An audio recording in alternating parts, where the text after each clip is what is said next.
Welcome back to Factful Finance. Have you ever wondered how to take control of your retirement savings and potentially grow your wealth with more flexibility? Well, the secret might be in a self-directed IRA, or SDIRA. It's not just for seasoned investors. Anyone can take advantage of it. And in today's video, I'm going to walk you through how to open one step by step. Before we dive into the details, a quick disclaimer. This content is for educational purposes only. Always consult a professional for personalized financial advice. Now let's get into it. First off, let's break down exactly what a self-directed IRA is. Unlike traditional IRAs, which limit your investment choices to stocks, bonds, and mutual funds, an SDIRA opens the door to alternative investments like real estate, precious metals, and even cryptocurrency. But, as with all things finance, it comes with some rules you'll need to follow. Here's the first step. Choose the right custodian.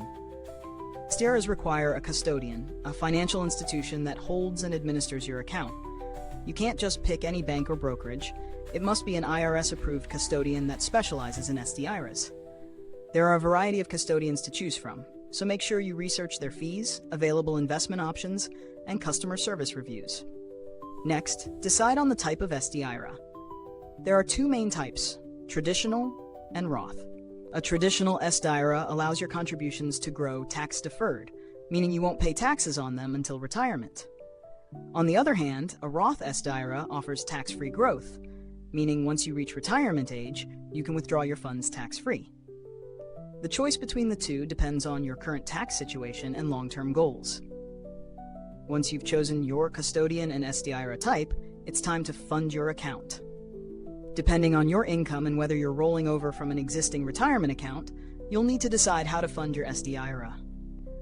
The most common ways are transferring funds from an existing IRA or 401k, making direct contributions, or even rolling over an employer-sponsored retirement plan. Keep in mind that there are annual contribution limits, so be sure you know the current IRS guidelines to avoid penalties. Now comes the fun part. Choosing your investments. One of the main advantages of an SDIRA is the wide range of investment options available. You can invest in real estate, tax liens, private equity, precious metals, and even startups. However, it's important to do your homework on each option. Some, like real estate, may require a bit more management and expertise. Others, like gold or silver, might be more passive, but still require careful planning regarding taxes and liquidity. After selecting your investments, make sure to stay compliant. The IRS has strict rules about what you can and cannot invest in. For example, you can't use your SDIRA to invest in property that you or a close family member will use, and there are restrictions on the types of transactions you can make. Violating these rules could lead to penalties or disqualification of your SDIRA, which could be a costly mistake. Be sure to stay informed and always work with your custodian to ensure compliance. Lastly, don't forget about monitoring and maintaining your SDIRA. Like any investment account, an SDIRA requires regular attention. You'll need to keep track of your investments, ensure you're meeting minimum distributions when it's time, and file the correct forms with the IRS. So what's the benefit of an SDIRA? Well, in short, it gives you more control over your retirement savings. It allows you to diversify your portfolio beyond traditional investments, potentially offering higher returns if you manage it wisely. Take Sarah, for example. She opened an SDIRA and began investing in rental properties and gold.